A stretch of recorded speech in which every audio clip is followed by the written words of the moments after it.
recording going, and then I'll kick off the meeting. And it looks like it has started. Okay, great. All right, well, thank you all for joining us for our first meeting of 2024 for the Washington Avenue Parking Benefit District. We've got an agenda here that I'm going to go through. Welcome, everybody. I hope everyone enjoyed the holidays and had a good break. Let's go ahead and get into our meeting. Okay, now my screen is okay. So we have roll call. We've got all 4 members on board, and Julie Mabry is absent today. So we're going to introduce our new committee members. I already introduced them via email, but we're going to give Janice Jucker from Three Brothers Bakery in a minute to give her a chance to introduce herself to all of you. We'll do the minutes from the last meeting. I'll give you guys an update on the WOW Roundabout. I'll give you the same metered parking update, the financials that we typically give with the citation information, but then we'll have public comments and adjournment at 1 o'clock. So before we go into the approval of the meeting minutes, I do want to welcome Janice Jucker to the Washington Parking Benefit District Advisory Committee. We all know and love Three Brothers Bakery, so we're really excited to have you serve on our committee. So Janice, if you'd be so gracious enough as to just give your a brief introduction to the committee, and floor is yours. Okay. Hi, everyone. As Maria said, I'm Janice Jucker, and I'm co-owner of Three Brothers Bakery. We're at 4606 Washington Avenue. That's one of our 4 stores. And then we are a full-line retail bakery, and we do cakes, pies, breads, pastries, custom cakes, etc. And we've been, except for on Washington Avenue, they don't have bread except for on holidays. Sorry, y'all. And then, and we're into our second 10 years on Washington Avenue. So I guess we're into year 10 or 11 now. And I'm excited to be on this committee, and I hope I can add something. I don't know. I'm not really sure, but I hope I can add something of value. Okay, thank you. Mark, do you want to introduce yourself briefly to Janice? I'll just go around. Yeah, Mark Fairchild. I'm the president of the Rice Military Civic Club.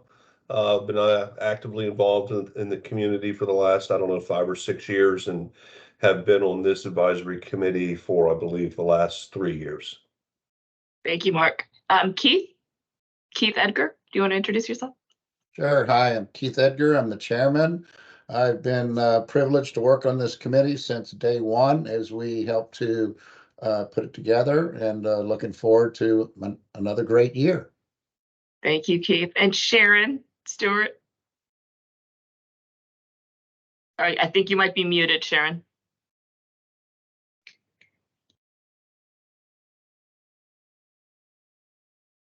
Well, we lost her video too, so maybe there's a connectivity problem. Whenever she rejoins, we'll give her the time. But Sharon is the owner-operator of a med spa on Washington Avenue. So, and she's also been on the committee for about 3 years now. Julie Mabry was our new committee member, our other new committee member. She owns and operates Pearl Bar and the new bar next door, Side Piece. Unfortunately, she is under the weather, so she won't be joining us today, but hopefully we will get great feedback, especially on that side of Washington, which we haven't been too engaged in. We haven't had stakeholders so much from there. So with that, I'm going to move forward. If Sharon gets back in, we'll give her the time to introduce herself, but hopefully you all have received the minutes from our last meeting. Were there any edits, any updates, or can we go ahead and get a motion to approve? I'm happy to make a motion to approve. Thank you, Mark. Second? Is there a second? Can I get a second? Second. Okay, Keith. Oh, David, I'm sorry. David Chin, please introduce yourself. Oh my gosh, I am so sorry. Yeah, it's fine. I'm David Chin. I'm the owner of the Yellow Cup on the west end of Washington. Been on the committee going on 2 years. So welcome aboard. Yes. I'm sorry, David. I apologize. It just didn't show up on my screen. I knew I was missing. Right, no problem. I apologize. All right, so we have David with a second. All in favor? Aye. Aye. Motion passes. Thank you. All right. So the next item on our agenda is the Washington on Westcott roundabout, the WOW roundabout renovations. So as you all know, we have been going through a little bit of challenges regarding these monument signs. We have bid them out twice already, only to find out that our procurement division needed to rebid it out for a third time. So they did rebid it out in December. The bid is scheduled to close on the 11th. So depending on the winning bid, if we have to go back to City Council to get approval for this, it will be in March that this gets approved. Now, if it's a different vendor that wins the bid and they are not approaching that 50,000 threshold where we require City Council approval, SPD has assured us that they will issue the purchase order immediately and we could get started on the work sooner rather than later. Worst case scenarios, we have to go to City Council in March. I do expect, I don't know who's bidding and who won't bid, but the winning bid the last 2 times we did it was that same vendor. So if it goes according to how it's been going, I expect that we will have to take this item to council, and in March it would be awarded, and then we can begin the work on repairing the 2 signs. So the Camp Logan sign and the Woodcrest sign. And Mari, what was that? What was the winning bid the last time? Wasn't it around $12,000? It was 13,000 and some change, but what it did is that vendor has done other business in the city with other departments. So that 13,000 would have put them over the 50,000 threshold, requiring City Council approval, because now you've got more than $50,000 of city money going to one vendor. And even though we're in a new calendar year, we're still the same fiscal year for the city. Fiscal year. Our fiscal year runs from July 1st to June 30th. So we are in a holding pattern, just waiting to see who gets the bid. Norman Holt is our meter operations manager, so he's kind of overseeing that, and he has been in touch with SPD, and hopefully we'll know on the 11th what the next steps are. But for now, it's just a holding pattern. And I see that Sharon has joined us. So Sharon, would you like to please introduce yourself to, we have a new committee member online today, Tucker. I went around the room and unfortunately we had connectivity issues with you, I think. Yeah, it's ridiculous. Anyway, my name's Sharon Stewart. I'm an investor and it's a secret med spa on Washington Avenue. And I also have an MT specialist. It's a medical massage facility off of North Post Oak Road. And I've enjoyed being part of the group. Okay. Thank you, Sharon. Okay, thank you. So getting back to the WOW roundabout, so that's where we stand on the monument signs. Now, the status of the light sculpture, we did restore the electricity to that. We know there is a short and that there is a challenge with the way the lighting is wired. However, that cannot be addressed until after the signs are repaired. So we want the signs repaired and then the electric issues will be addressed. We did get a few replacement globes, and Holt, remind me how many globes we got from the artist? Was that from Tim? He gave us like 4 replacement. It's 3. 3. Yes. So we have 3 replacement globes. So we'll have to. I think one of them is broken actually out there already. So I think 2 are broken. 2 are broken. Okay. Yeah. So in order to replace those, we need to get a cherry picker, one of those equipment things out there. So the plan is that when we do the electric, that it'll all come out at that time instead of doing it piecemeal by piecemeal. Can you speak to what the real, I mean, I to date, I haven't heard what the real problem with the electricity is, I didn't think that, I mean, if you have a short, that's one thing, but you have, the structure on the south side of the traffic circle, which is dimly illuminated versus the structure on the north side, which appears to be illuminated in the manner in which it's supposed to be lit. So when you say a short, I mean, you either have electricity or you don't, right? So it either lights up or it doesn't. Right. So I don't understand how we get to the dim nature of the way those lights are being lit up, other than, it's also a data issue sending data around to those lights. And if we've run the data around the traffic circle, I don't think you can run data for further than 300 or 400 feet, which could be the problem. I'm just trying to understand what is the problem down there where we're trying to fix. I think the problem is the wiring. The conduit is going around the traffic circle instead of going from this light to that light. So the two lights are at the either end of Washington where it meets the roundabout. And the way the conduit is running, it was supposed to go straight across, but for some reason that did not happen. I can't explain why that didn't happen. And they wired it all the way around the traffic circle. So it's either data or electric that is weakening as it goes to that second light. And that is something and the conduit is also attached to all the you have lighting on all your path lighting. So it could be a voltage issue as you're pulling voltage going around the traffic circle that's causing a problem once you make that curve and get to that final light, I guess. Maybe, right? And that's why we want to get the signs repaired so that someone can really go out there and figure out the lights and figure out what that issue is. And because part of the signs, Maria, involve replacing the lighting structures. Okay. Yeah. So it's yes, Janice, you got a question. Go ahead. I'm just trying to understand how things work. And so these are maintenance issues, and are these maintenance issues handled by the city or outside vendors? And do you go to bid for all this and et cetera? Yeah. So all great questions. So these are issues that the city, we are project managing. We put the things out to bid through our procurement like it's a project for the city. It is using parking benefit district funding. So funds have been allocated by the advisory committee to repair these items. One challenge we had with the WOW roundabout is that nobody really knew who the owner was of this particular sculpture and the signs. We had challenges.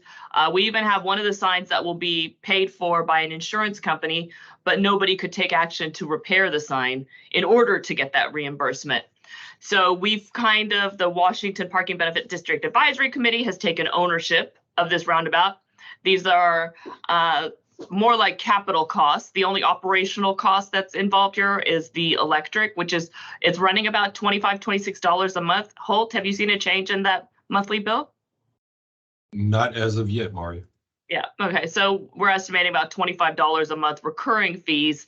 But once we get the lighting fixed and the signs fixed, that should, kind of take care of the problems that we're seeing on that lot, in that location. Did I answer your question? Sort of. Is the physical work done by a department in the city or outside vendor? Okay, that's what I was trying to figure out. Yeah, we have to bid it out. The challenge there are some internal departments that can do work like this, but it's typically more costly and it's more time consuming. It's harder to get them. They have fewer resources. So a lot of this type of work in the public right of way is bid out. So we do bid it out, go with the lowest bid, and the procurement process can be somewhat challenging in the city at times. It can slow things down, as we've seen on this particular. Thank you. Now, there are times when if we can do the fix ourselves, we'll do it ourselves. Like Norman Holt and his team have gone out there to fix the art sculptures. They've worked with the artists to get the electric fixed or to take care of things. If we can take care of it ourselves, we can definitely do that. But this is something that is beyond our skill set. We are, parking folks, and lighting art sculptures is very much outside our skill set. So I think we're all kind of learning as we go along too. That's another probably challenge. Well, and if I might just take 3 or 4 minutes, Janice, I'll give you a little bit. I don't know if you know the background, the history of that traffic circle down there, but over 10 years and flying around. lots of accidents and flying around. Yeah, well, so about, I don't know, over 10 years ago, there was a nonprofit that worked with the city to um, come up with a beautification plan for that traffic circle when the city installed that traffic circle, including landscape and path lighting, landscaping. There's irrigation out there. There's, lighting under the big oak tree. And part of this whole thing was the installation of what was intended to be 3 lighting sculptures by a local artist, but they were only able to raise the money to install 2 light structures. So the agreement with the city was, once everything was completed, they would turn all of that work over to the city with an agreement through the 501c3 to maintain and pay for the maintenance of that traffic circle for the next 5 years. They were able to sustain that for about 7 years, and then the charity went bankrupt, and so it's just sat down there. Nobody's, the power got turned off, the water got turned off, and it's just kind of fallen into disrepair. So about 6 or 8 months ago, we were looking around trying to figure out, what are some of the things that we can do. And we looked at the traffic circle and said, it really has fallen into disrepair. It does fall within the parking benefit district. So can we allocate a few little funds to try to get that thing working back up to, its glory days? So that's kind of the history of the circle and how we got here and why we're kind of picking up some expenses. Yeah. Thank you. Thank you, Mark, for that background. I appreciate it. Okay, so that is where we are at the WOW Roundabout. I know in the future, we probably want to talk about landscaping and the irrigation aspect of it, because that is probably something that needs to be managed somehow. And I don't know if we talk about partnerships with other entities in the area, but that's something that the advisory committee might be already thinking about. Do I have any questions on the well, yeah, I mean, Keith and I have talked about this, and maybe, Keith, this is where we make a mention of some of the stuff that we've discussed. But one of the things that's still in the TERS 5 plan is some type of landscaping for for the interior portion of that traffic circle. I still see that on Sherry Wiesner's plan. So at some point in time, I think she intends to improve that inner portion of the traffic circle. So it might make sense to, have irrigation at that point in time. But I guess we can cross that bridge when we get there. Okay. And I think, excuse me, and just for the bigger picture for the new members, we took this over, I guess, about 6 or 8 months ago. There was a lot of legacy technology that's there, which is the lighting, the art. And the big picture is we want to add the final light that was never done. The base is there. The irrigation is there. And Greystar has agreed to maintain the entire roundabout. And the TERS wants to put in landscaping. So if we can fix the irrigation, they'll maintain it. And somewhere along the way, we'll figure out how to raise the dollars for the bigger light. So I think that's the bigger picture of what's going on here. Okay. All right. Thank you all. We'll let you know what the next steps are once the bid closes, and how we are expected to proceed after that. So expect to hear from us early next week on what the next steps are. All right, so financial update for meter transactions. So December, we bounced back. November was kind of a little bit of a low month. We did really well in October. It was almost $20,000 in meter revenue for the month. A lot of that we attribute to the Astros. November dipped down, and that's typically what we see at our meters is November and December, the meter revenues dip down a little bit. Washington did come back to kind of we're still below what we had been doing the previous months during baseball season, but better than November. So it did about 18,000 in meter revenue. It was about 3,000 transactions. Our average transaction is hovering at $5.99, which is kind of in line with what we've seen. And then we had 290 expired meter citations.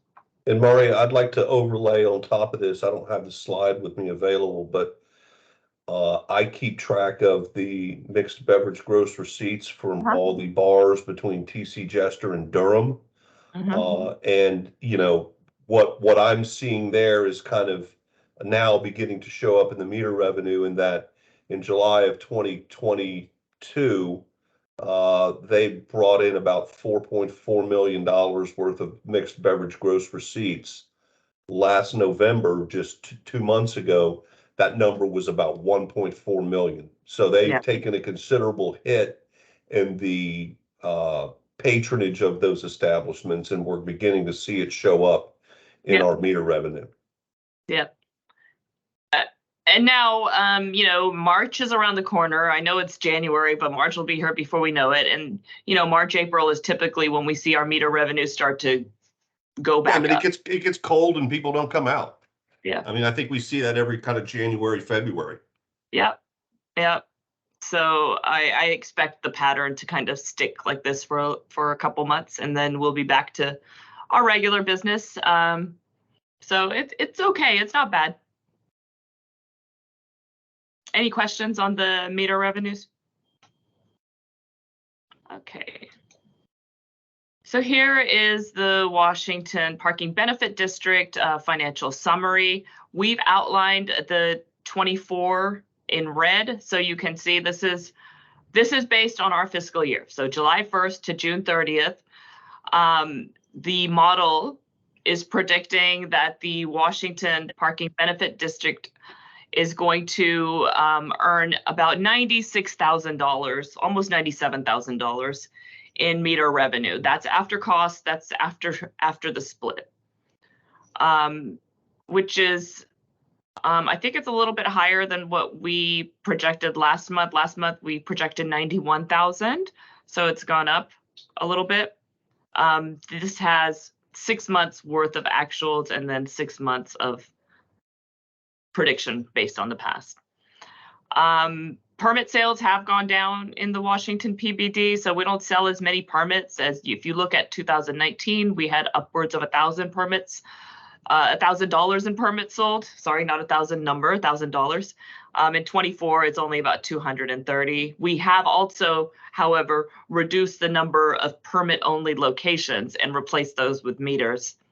I think having Julie Mabry on board is going to help us on the other end of Washington. I was out there a couple of weeks ago, and you know, around where Benny Chow's is and the Puttery, there's a lot of parking activity happening there, and I think we have some streets that probably could use meters, so we are going to be in the process of trying to check those out and see where we can add meters in the area. I met with Julie a couple weeks ago, and she pointed out some locations, so we're going to start reviewing the other side of Washington where there is a little bit more activity. But of course, all of our revenue, generally, I'd say 75, the last time we looked at it, 75% of the meter revenue is coming from, you know, those bars that are between TC Jester and Durham. 75% of the meter revenue is coming from there. Any questions? And we're still not able to break it out by block or zone. Is it all still zoned to one? You know, one number, if you could. So where we have a pay station, we can break it down by the block. But what happens is the pay by phone is in 3 zones. So it's kind of Westcott to, I think, Shepherd, and then we have a middle piece. I'm not sure those exact boundaries, and then we have a third piece. So those cannot be broken out, but you can get a general idea based on the 3 different zones. Is that something we can start breaking out? We'd have to change the zone numbers, and we have to change the programming with our vendor. No. What I was saying is, you were saying the pay by phone. There's 3 zones. It's kind of Shepherd to Westcott. It's Shepherd to, call it, let's just Studemont, then Studemont all the way in, you know, to Houston or something like that. Can we break out those 3 zones so we can kind of get an east, central, and west? Yeah, and I think it's Washington is broken into two zones maybe, and Center Street is its own 3rd zone. I can't remember the exact boundaries, but I can work with Norman Holt to define those and get you all that information. Well, only if it makes sense to put the time into it. I mean, Yeah. if it's not going to tell us anything, then don't waste your time. But if you think there's something there that We'll look at it. okay. We'll look at it. Okay. All right. So for our compliance updates, for the months of so just on average citations in FY24, you're looking at 319 citations per month on average. And for meter transactions, you're looking at about 3,700 meter transactions per month. That is a dip from FY23. You could see in FY23, we were doing about 421 citations a month and 4,200 meter transactions, but that kind of correlates back to the mixed beverage. It's just not as many people visiting. So when there's fewer cars, this is just going to go down as well. For the RPP tows, in October to December of 2023, we towed 125 vehicles. I did want to give you all an update. I know the Washington corridor is part of our virtual permits. So we have been live with virtual permits. We are very relaxed on enforcement. And what virtual permits is, for those who just are not aware of this, we have residential permit parking areas that surround the Washington corridor in spaces where, particularly Rice Military, that's our heavy RPP, but Old Sixth Ward also has a residential permit parking zone. And these residents are able to park their vehicle on the street with a permit, but nobody else can during peak hours. So for example, in the Rice Military neighborhood, the parking is restricted from 5 p.m. until 2 a.m., I believe. And that's because the bar patrons will go into the residential area and take up all the on-street spaces. What the residential permit does is it allows the residents to continue parking on the street. They display a hang tag. And when we come through there on the weekends, or on any night for that matter, or HPD or the constable, if a vehicle is not displaying a hang tag, they are subject to a citation and a tow. So we are moving from hang tags. So instead of having a hang tag in the car, we are moving to a virtual permitting system where the license plate is the hang tag. And what this does is this gives our operations the ability to patrol these RPP areas. We have 200 plus RPP areas within the city of Houston. Just a few of them in the Washington corridor, but we have them in all the neighborhoods. And in order to efficiently patrol these areas, we wanted to use our license plate recognition system. So those are our vehicles that have cameras mounted on them. And we upload the permit list, which is the plates that are allowed to park. So as long as a resident has filed their application and put in their plates, when our vehicle drives down the street, we don't have to get out and look for hang tags, which can be time consuming. This computer system tells us if the plate is permitted or not. Now we do know we just went live with it. This is our first year to go live with virtual permits. January 1st is typically, the first week we typically relax enforcement in RPP areas just so residents are reminded to renew their permits. We have relaxed the entire month of January for enforcement because we also want to make sure that HPD and the constables and the other peace officers that enforce this are well aware of the new system of managing permits. So we've been working with HPD probably since September or October of last year to educate them. They've written policies, they've informed their staff, but there's always going to be stragglers, folks who don't get the message. So we do know that some citations were issued to vehicles that were rightfully permitted. I can't guarantee that mistakes will not happen, but what I can guarantee is that when they do happen, we will correct that mistake. So if folks were permitted and they did the system like they were supposed to, they entered their application, they applied, they gave us their license plate information, and they get a citation or, God, I hope not a tow, please let our office know. We do want to remedy that. We do want to make sure that they are not being told they have to go, contest the citation, contest the tow, have a hearing tow. We want to make that right for the customer if that happens, because like I said, there's 5,000 police officers. We are trying to speak to as many as we can, but there is going to be someone who doesn't get that message. And we learned that. And I'm going to speak a little bit to that, just being, the head of Rice Military, where most of this RPP parking is on Washington Avenue. We did have some incidents this past weekend. Rami was extremely grateful in helping, address those and get those taken care of. So, but I want to mention one thing that has been brought to my attention, and I've never really thought about this before. Yep. But apparently, somebody, and I don't know that I know who it is, but I've heard through the grapevine that somebody's car might have been towed, not because they didn't have the appropriate permit, but because if you look at the sign, the language of the sign says, this is RPP parking between 10 p.m. and 5 a.m. Sunday through Thursday. Now, we all know the intent of the sign, or the intent of the message, is to say from 10 o'clock at night till 5 o'clock the next morning, on those days, there's not to be any parking in that area. But the real language of the sign says Sunday through Thursday. So Monday morning at 12:01 a.m. is no longer Sunday night, and somebody got their car towed at like 1:30 in the morning on a Monday morning. And while we know the intent of the sign is to say, well, you shouldn't be parking there Sunday night from 10 p.m. until 5 o'clock the next morning, that's not what the sign says. And that's what they're contesting. So we don't have anything technically on that sign that says from 12 o'clock Monday morning until 5 a.m. So I don't know how we fix that, because that is a night where there's a lot of activity. But I know we all know what the intent of the sign is, but that's not the language of. I mean, if you read the true language of the sign, at 12:01 Monday morning, cars can park there. So I don't know how we fix that. I don't know if we go to 7 days a week, which then remedies that problem.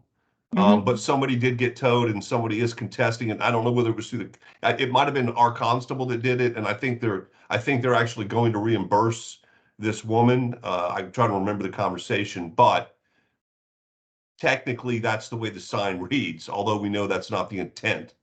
Yeah. So, No. maybe, I don't know what we do about that. Yeah, I think that does become a challenge. I understand that. I'm guessing it was a constable, because at Monday night at 1:30 a.m. we are not. It very well could have been. I've had a number of conversations with people, and my wife has too, and I've heard anecdotally some of this stuff that's been going on. But they're basically saying that that's Monday morning, and the sign doesn't say Monday morning. So, Keith, any ideas? I know you've got signs over by you that I think are 7 days a week, which solves that problem. I think the solution to that is for the residents to submit a petition to adjust the signs. Yeah. Okay, is that what they would have to do? In order to change timings, we need the residents to support it. So we do need a petition. It's not something that we can just go in there and do. Melanie, I guess do they have a parking problem on Monday nights or Tuesday nights, Wednesday nights? Because they have to meet all the criteria to. Yeah, no, I understand that, and that's why I'm, like I said, I think we all know what the intent of the sign is. But if somebody's really wanting to contest it, we lose. So yeah. Let me think about that a little bit, because beyond changing the permit times, I think that's a challenge for us. Melanie, you were going to say something. Oh, I know. HPD, I think Sergeant Donato, he says the HPD officers understand that it's through Monday. That's how they interpret the signs. Because we had this initially when we did 06 Ward several years ago. Yeah, and I understand what people say, but if somebody really wants to challenge it, the sign says 5 p.m. to 10 a.m. Thursday through Sunday. And so when that clock strikes 12:01 Monday morning, that technically is, I know we all understand what it's supposed to do, but if somebody wants to challenge it, in this case, somebody is, I'm not quite sure that what we have to stand on. You know, you can't say, well, that's not the intent. I mean, that's not what the sign says. So I just think it's something I've never thought about it in the past. Okay. It's never really popped into my head, but now it has because somebody's challenging something that, you know, our officer did. Okay. Let us come back to you with something on Okay. that. Come back to something that will work for the area. And I'm not suggesting, I'm certainly not, well, now that it's happened from, you know, now that our deputy's done it, I'm sure he's going to not do it in the future at the risk of, you know, them having to go to commissioner's court to get reimbursement for that tow. Mhm. So Okay. once again, I don't know what the solution is, and it's never thought about it, but it presents a problem. Yeah. Okay. The other thing that we're working on this week as well, and for the rest of the month, is our tow operator that we contract with. We are also training those tow truck drivers to be a double check on the virtual permits. So if it's you know, another peace agency, they just want to, you know, and they have access, they can do a system permit search as well, so that we can make sure we don't tow anyone who has a right to be there. All right, any questions on citations, tows, virtual permits? Okay, I'm gonna move on to the next slide. So this is like your project budget from July 1st of 23 to June 30th of 24, based on our fiscal year. So I'm gonna take my cursor over here so you can see what I'm looking at.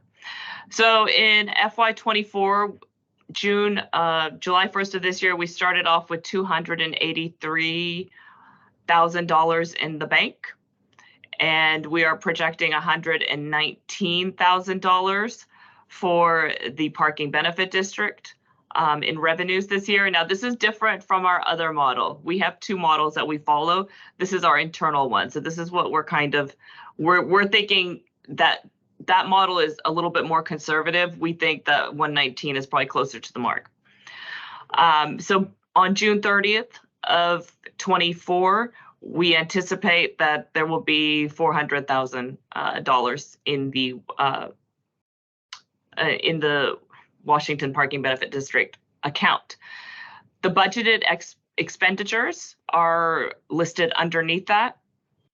So we have security, which in FY23 we allocated $33,000 for the police department, which I want to circle back to and on the open forum, because St. Patrick's Day is coming up and we did not spend all of that money.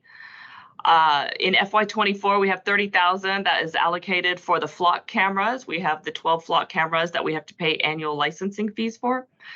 We allocated $50,000 for various projects. And then below that, you can see the actual expenditures based on what the advisory committee has voted on. So it's about $75,000 right now. And we need to put the remainder of this 33,000 over here, and not here, the HPD overtime, because we allocated, I'll have to go back and look at the minutes, but we allocated more than the 7,000 that was spent. I think it was maybe 15 or 20,000, I'm not sure, but we need to move that money back over here because y'all do have that money to allocate for. Maury, I think we allocated originally $50,000 for HPD overtime, and I only think we spent about $7,000. Yeah. Which was that St. Patrick's Day weekend. Right. Because we didn't do anything else the rest of last year. Right. And we don't have the balance here is what I need that balance carried over, the like the 42,000 that's left for y'all to spend. Correct. So we have the 30,000 that was already paid out for the flock cameras earlier this year. The walkability audit, y'all allocated 2,500. We only spent 143, and I believe the tablets are still with the walk audit. Melanie, are they done with that walk audit yet? And okay, that's basically the connectivity, the cellular connection, because the city gets tablets for free. So we just ask them to return the tablets back to us, and the advisory committee is just paying that cell connection. We've allocated the 35,000 for the monument signs. We expect it to be about 15,000, half of which will be reimbursed by the insurance company. The last bid was 13. Let's see what they come with this time. I'm just anticipating around 13 to 15. And then we have $10,000 for the lighting, of which we've only spent. Holt, remind me of the electrician fees that we paid. It was $1,300 when they went out there and cleaned it and found the short. Yeah, I think it was like $1,300. Yeah, and then the monthly fee of about 26. Yes. So this is the project budget. We do need to add in the HPD allocation, or I need to get with Rami on where that is in here. But do we have any questions? I have a comment. Yeah. So I think this is very good. And I think we have a new administration. And I think with new council members, people are going to be looking forward. So we've got a positive balance in the bank moving into 25. So our budget ends, what, June 30th? Is that correct? Correct. Okay, so we're kind of already there if you think about it. Yeah. And I think what we need to add to this would be projected 25, 26, 27, add 3 years and kind of say, all right, we're going into fiscal year 2025, starting when? July 1st? Yeah. Okay. So we're projecting a beginning cash balance of 328. And what are we going to do over the next 3 years? Yeah. What are these, start layering in, continuing projects, which is going to be the flock cameras. We'll get some reimbursement back in 2025 for the sign repairs. We kind of have a guess what that is. Yeah. The lighting rehab for the WOW, we could talk about, which is going to be probably our biggest expenditure as we continue to gather data. What is that going to look like in 2025? And what does this kind of look like at a fiscal year end of 2025? Okay. 26 and 27 are just kind of placeholders for recurring. We're just going to make it a simple assumption that we're going to continue this flock camera. Yep. So what's our drawdown look like if we spend $100,000 on the WOW, assuming, keeping our projected revenue the same? Yep. And just move this thing forward, kind of like a CIP budget. Yep. If we are ever questioned by council and called in, what are our future plans for the cash that we have? We can be prepared for that moment. Yeah. I'd rather have it and not need it. Yep. Yes.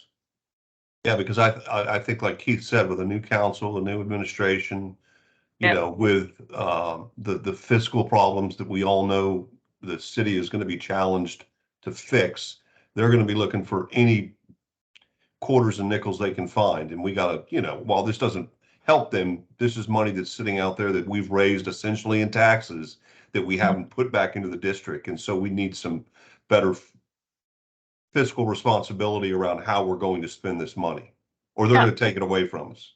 Yep. Yeah, we can do that. We will, I'll work with Rami to add those 3 fiscal years and kind of allocate the revenues and projects and send that out for y'all to look at and give feedback on. I think Janice, you have a question. Sorry. Yeah, I was wondering about, is it use it or lose it? And then what are flock cameras? Are those like license plate readers, or what is that? So it is not use it or lose it. It is it stays in the Washington Parking Benefit District advisory bank account here at the city. It is separated and it's not supposed to be taken. by any city officials unless they dissolve the parking benefit district, which would require an ordinance. So it's hard to get for someone to take it, but it's not impossible. So Mark is right. There could be Right, and they pass ordinances all the time. So I mean, it's not impossible, but yes. But it is taxes that we have essentially levied on, Yep. at the curbside that we are obligated to put back into the zone. So if we're Yep. not fulfilling that mission of what the parking benefit district is, there's the risk that they go, well, you're not doing your job, so we'll just get rid of it and we'll take the money. Right. And then the flock cameras are used by HPD. These are cameras that are placed in the public right of way, and they read license plates, and they use it in their process. So identifying stolen vehicles, or if they know a plate's been involved in some criminal activity, their system can show them where the car's been. It's a citywide kind of net.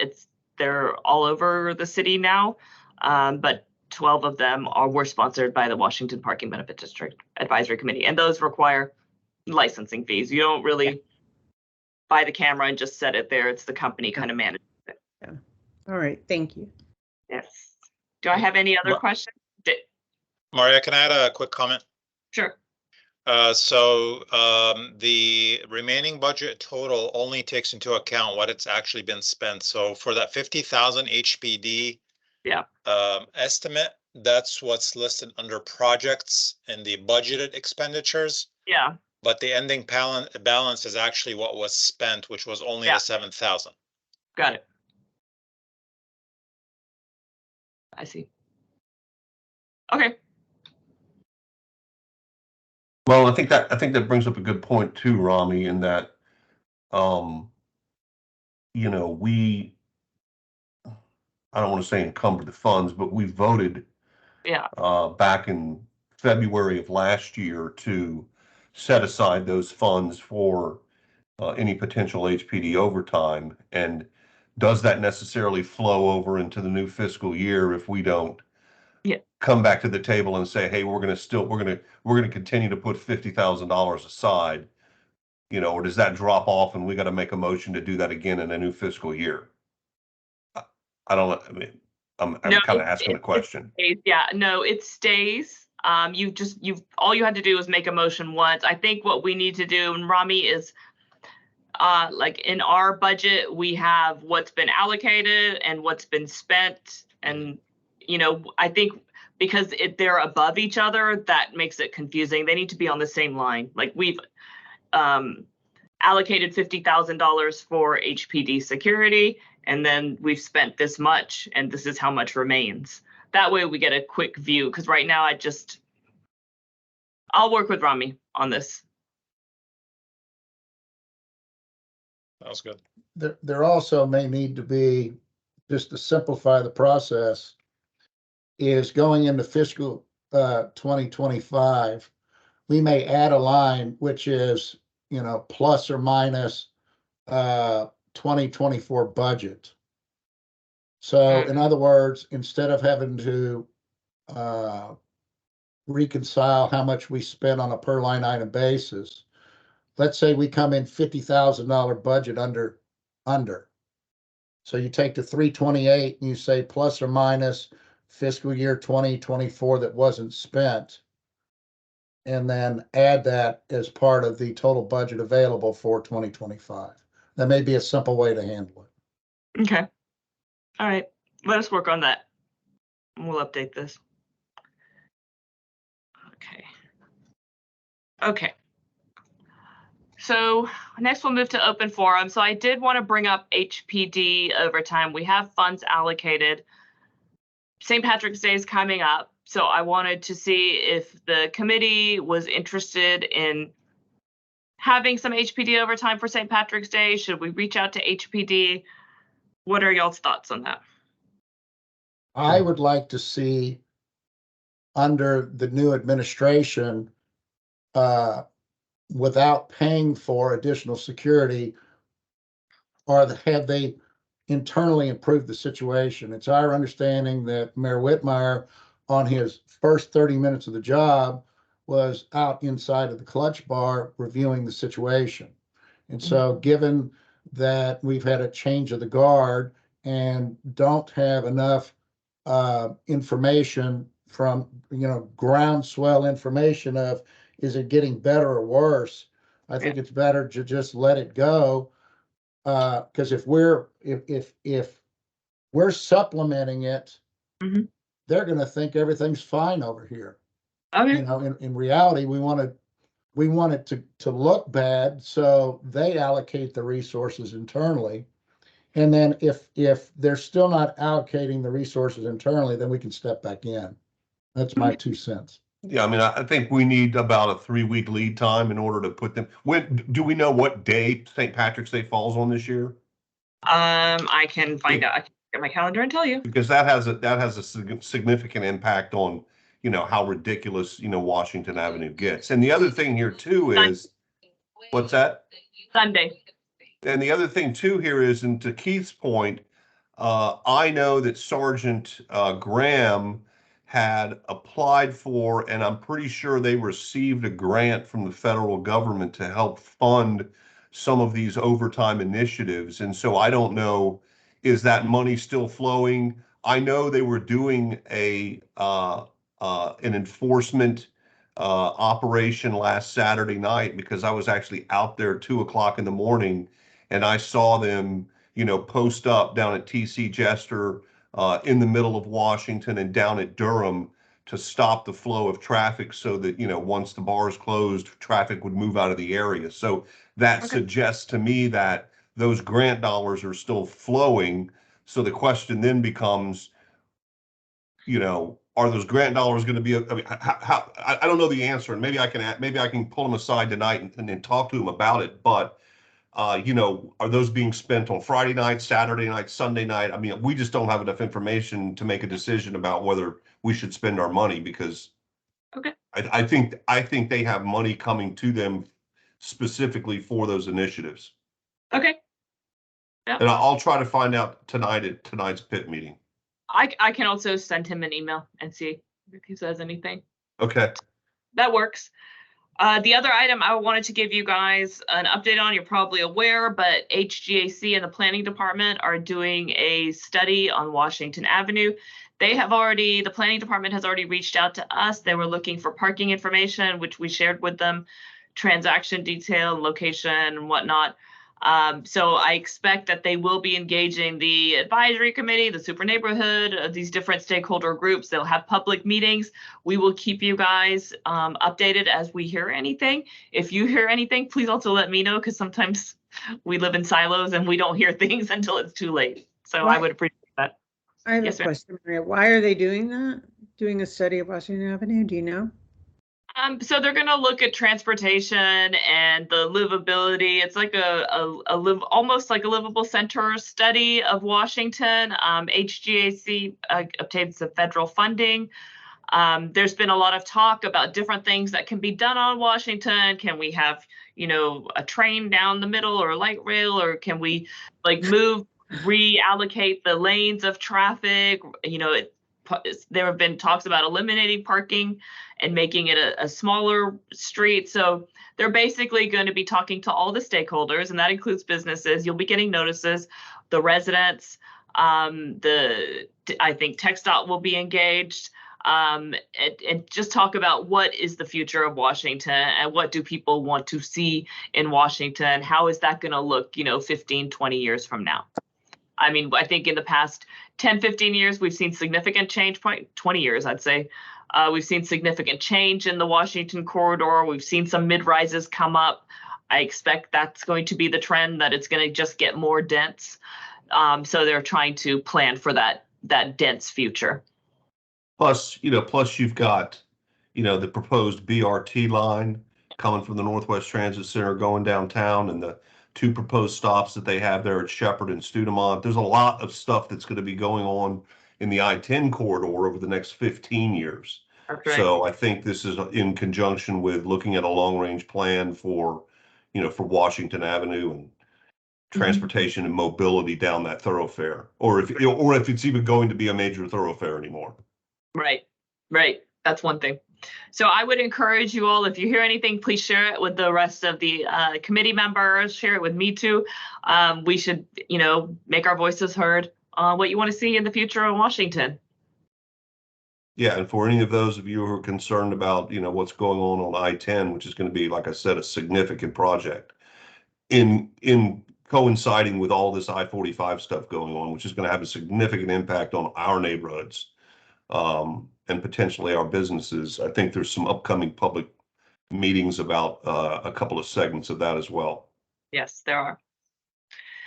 Okay, with that, that is all I have. Does anyone have any other, it's an open forum. You're welcome to take the floor. Anyone have anything they'd like to add? Yes. I just would like to ask, and you may have sent it to me because when this happened, it was very busy. It was December at the bakery. Can you just send me a map of what this board, the area for this board? Thank you. Yes, we will send you the map. Melanie, you got that? Okay. Our next meeting is going to be February 13th, right in time for Valentine's Day at noon. Oh, Janice, will you be super busy then too? I do. We are It's Fat Tuesday also. Oh, Lord. Yeah, you're going to be super busy. Yeah. Okay. Oh, wow. The bars will probably be busy too. Yeah. Yeah. And just as an aside, I think my personal opinion is the parking revenue goes down in January and February because people make New Year's resolutions. Oh, that too. And that's what. Yep. Well, they're back in March, so the resolutions don't last very long. Fat Tuesday, yeah. Okay. Well, if we have nothing else, yes, Melanie. I think if we don't have an update about the bid, we may be able to meet in March.